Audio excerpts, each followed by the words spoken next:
What's up, guys? This is Morbid Nexus, and I'm here with, Johnny Santos. and he got first place at our locals with. Swordsoul. Okay. All right. Want to show us the deck profile you got? Yes, sir. Tier 2, Tier 3, Tier 7, whatever you want to call it. Competitive rogue. It does the job. It gets the job done. So, a lot of the core is the same. It's standard pretty much. So, we'll triple Ecclesia, triple Moye, triple Long One, standard, triple two Tyus. That's pretty much one blackout. Everybody knows that. That doesn't change. If you change that ratio, you got issues. We'll go with the Tenji lineup. Triple Ashuna, triple Ashuda. Most people do that. It's correct not to. Especially if you're like me, you lose all the die rolls. This card's MVP. And then two Adara, that's all you need. Yeah, no explanation there with the on Shatana.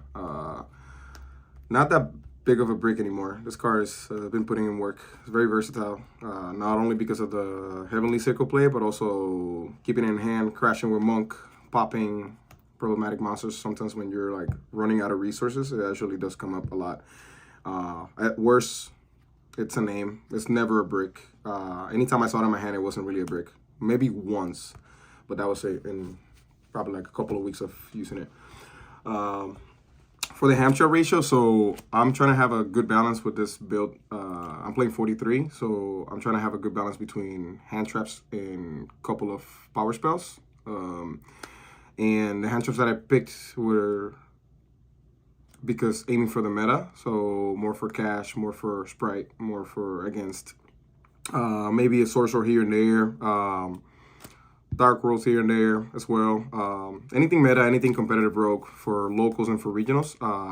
Those were my kind of like the decks that I was aiming for hand trap. So pretty standard with the Ash, 3 imperms. Not a lot of people are doing this, but I definitely went with the 3 draws. Not a lot of people don't think it's as good versus Sprite, but it's actually very, very good versus Sprite. At least the scenarios that I've been in. But yeah, versus Sprite, versus Cash, versus Naturia, anything Runic, any Sprite variant. Only thing it's not really good at is, also Dark World. If you face a Dark World, I wish I had him when I lost to Steven a couple weeks ago.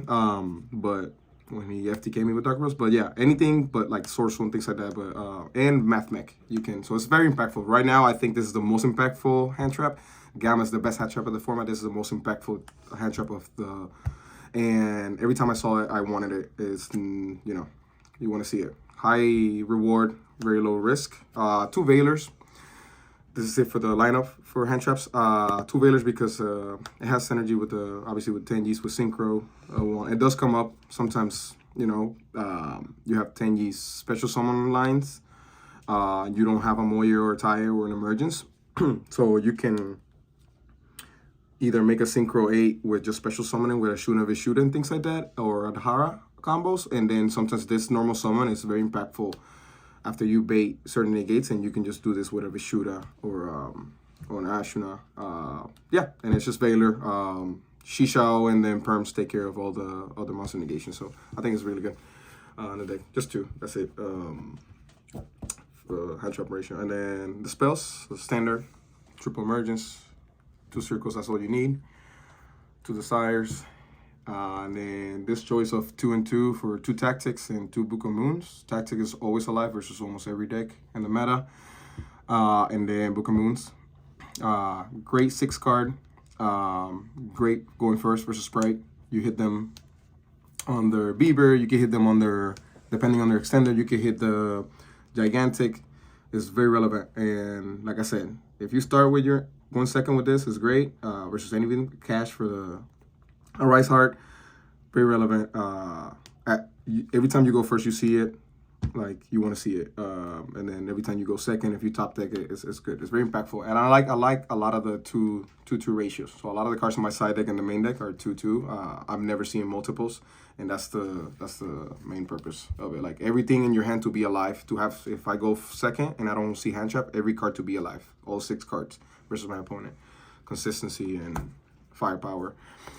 For the extra deck, it's pretty much standard. Literally, I think everything's standard at this point for Swordsoul. Triple Monk, yeah, don't play 2, play 3. The Shaman, the lineup for the Nibiru play, because I do play Nibiru. It's actually relevant. Shout out to Peter, Javi, for the idea. And for those of you who don't know, it's the, if they nib you. If you nib them, either way, you link into lineup, you enter battle, you crash. If they have a light, you get a light, but then you crash and then you search Ecclesia.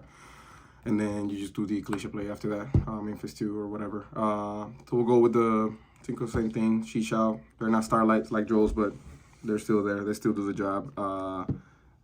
Baxias, Yahtzee, Berserker, Xiaofeng. It almost came up. I used it once. But yeah, it's just there for dry trance and things like that to play around Nibiru. Sometimes if you know already, if they show you a nib on game 1, now you know that game 2, if you go first, if you beat them and or you going first, at least you know that they got nib, you can do the Xiaofeng and shut it down. Or if you play a dry trance, which they're more popular, they're more relevant. There's a couple of dry trance players that we know that have been winning locals and they've been top in regional. So this card actually I think it's a little bit more relevant right now for those of you who are thinking to cut it. And then the standard 10s. Baron, long one, and then Shen. Yeah, nothing to talk about here. The side deck. So this side deck was pretty much regional ready and locals ready for the meta and everything. So I'll explain some of the choices real quick. 2 nibs. That's all I want to see.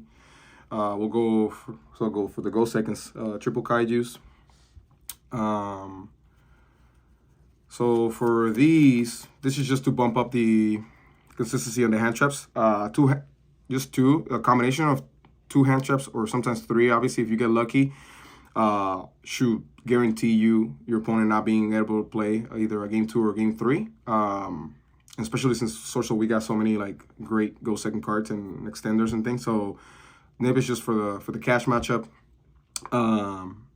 For mirror, when you face the mirror, and you can throw it versus Sprite, since you have the imperms and the bailers to hit the gigantic and things like that, relevant. But yeah, so pretty self-explanatory there. And then I do also for board breakers. I do triple that ruler. It came up. Sprite is the second or most popular deck right now in the format, at a local level and a regional level. And if you really want to guarantee breaking the board, so when you side deck, the purpose of side deck should be maximizing the chances of seeing the blowout cards versus your opponent, right? If you want to see that so you can increase your chances of winning, you max out on the most important cards versus the most popular decks. So you do this versus Sprite, any variant right now at this point, Life Twin, Melfi, Pure, the Runic, it doesn't matter. You shut it down and you want to see it all the time. And then, yeah, so even if you face a random local here, mirror, you can throw them. But yeah, I want to see this card every single time. And then one quick thing about the Kaiju, so some people that might not know this. The 2/2 Gamma Seal, so first of all, Chicha can run over any of these 2. So that has to be relevant, no 3K Kaijus or anything like in Sprite because of the Mosquito play. But here also, yes, this is level 7 for cash. But also if you draw multiple, so if you draw 2 and because this is going every single time, this is going versus cash. These are 5 of the cards that are going versus cash every single time. So if you see the combination of 2, then you can just literally throw this in their Rise Heart on the main face. And then you can either go Tenji first or Ecclesia, and then you special summon this. And then it can have synergy with your Adara. If you go Ashuna first, make a monk, and then you could Ashuna, bring an Adara for free and make a Synchro 8. So it can come up. So that's just the purpose of it. So that, and then another board breaker / go second card, but also for back row. 2 Evenlies. I don't want to see multiples. Yes, it's great. Arguably the best sided card in the format. But I feel like everything else works for most of it, and I'm not aiming for the back row deck, so I think just this 3 card back row package is enough for me. Yeah, so Yeah, all these three. And then for the first go package, MVP on my side deck, I would say the Anti-Spell and Red Lotus. Just blowout cards, go in second. Every time you go first versus Cash, versus Branded, versus Sprite, versus anything at this point. So the cards that beat my Branded, the Mirror, Runic, Naturia. This is like a win button. Any of these three. What did I say? I was gonna say something. I lost my train of thought. Yeah, the card that this deck loses to, like once you go Swordsoul every time, either Long One, Shishao, Blackout, or you have hand traps, you lose to Dark Ruler, especially if they get rid of your Blackout. So this is almost like a guarantee you win button, because then they can't Dark Ruler no more you, and then you can play around the Evenly. And if you see this, you rip the Evenly, obviously, and then it depends. If they don't have any of those, it's fine. You just rip the most important card that, for their turn, their starter or anything, or then here they shut down. This actually came in clutch in the final versus Drytron. They had to set at locals a week ago in the finals, and then also at regionals. And yeah, and this came up clutch in the finals and at locals versus Cash, ripping one important card for their starters. But yeah, the matchups were Mirror, beat the Mirror 2-0, beat Sprite 2-0, won in time versus Trap Tricks, and beat Cash in the final. That was a little controversial, but it was very close. Could have gone either way, but beat Cash in the final 2-1. And yeah, that's for anybody wanting to play Swordsoul, be competitive in the meta. And yeah, it can beat any deck, and you just got to know how to pilot it. That's all. Okay. Any shout outs you want to give out? Shout out to the boys. Shout out to Matt behind the camera for the channel. Shout out to Juan. Shout out to Monkey, right? Shout out to Joel for getting 13 at the regional. Shout out to Steven. Shout out to everybody, to the boys at home, Ivan, Preston, everybody, all of them, David Sierra. They know who they are, Luke. And yeah, that's pretty much it. Shout out to Rivals. All right, sounds good. This has been Johnny Santos with his first place Swordsoul deck profile. This is Morbid Nexus. I don't know.